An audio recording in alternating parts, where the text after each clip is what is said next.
if you are connected to the most productive parts of the economy.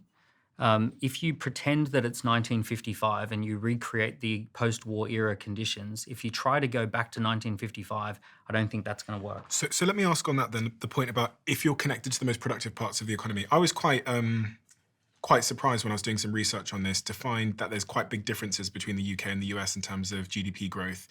In Q4 2024, the US economy grew by 0.6%, while the UK growth was 0.1%. So they're doing significantly better in that regard. US GDP per head stands at $82,000 per head, whereas the UK stands at $49,000 per head. And stock market performance, which is an indication of, I guess, whatever, rose by 300% in the US, whereas the FTSE 100 declined by 20%, which is the UK stock market.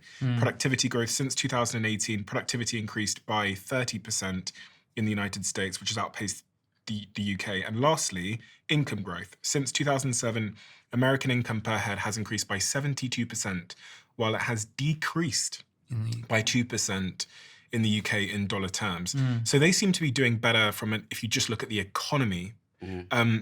Why is that? Is that because they lean more into technology and to innovation and entrepreneurship? And is it because of the things you were saying earlier about their attitude towards the government, like reduce government spending versus tax the rich? Why?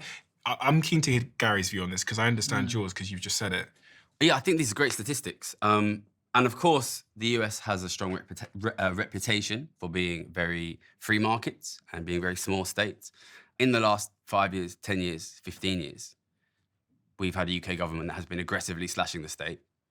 And the US... state's bigger than ever. It's 45% of the economy. And the US, we had a government in the last 4 years which has been running a massive, massive deficit. So in that period of time, it appears the government which has been aggressively increasing its deficit has massively overperformed the government which has been aggressively slashing the state. That's what it looks to be from the last. I mean, Joe Biden enormously increased the deficit, enormously. And the Conservatives were austerity government for 14 years. Which one seems to have given the better numbers? Well, I mean, they were austerity in name only. They went from 30%, the state was 30% of GDP So do you to think 45% of government GDP. services are better funded now? The government is terrible at doing most things. That's the problem.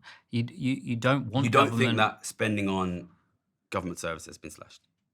Let me zoom out a Do you little. think the police spending's been slashed? Oh, police spending is Do you definitely think slashed. education spending's been slashed? Do you know where it ends up? It ends up with like big corporates, big consulting, who get paid $50 million to produce a report to tell government something.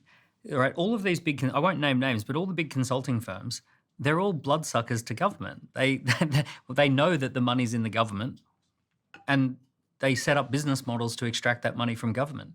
And it also is in the financial trading side of things. One of the issues that we've got, right, and this is a big issue as well, because you care about wealth inequality. One of the biggest issues I see is that during the pandemic, we all learned to work remotely, and remote work became the norm. And what I see at the moment is huge amounts of what would have been normal British jobs are going to the Philippines, going to India, going to Vietnam, people who work remotely now. We now have 1,000 millionaires a month leaving to go to Dubai. We have 120,000 British people living in Dubai in that economy. The world's become incredibly mobile. And one of the things that's happening is that what would have previously been good British jobs are getting moved overseas to lower cost countries.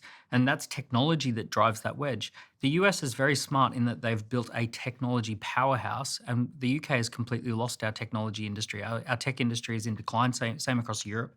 China and the US know that the game is tech, and they're basically pulling all the tech company into their borders. And what's happening a lot is the erosion of good jobs and the erosion of just normal, well-paying jobs because they're going.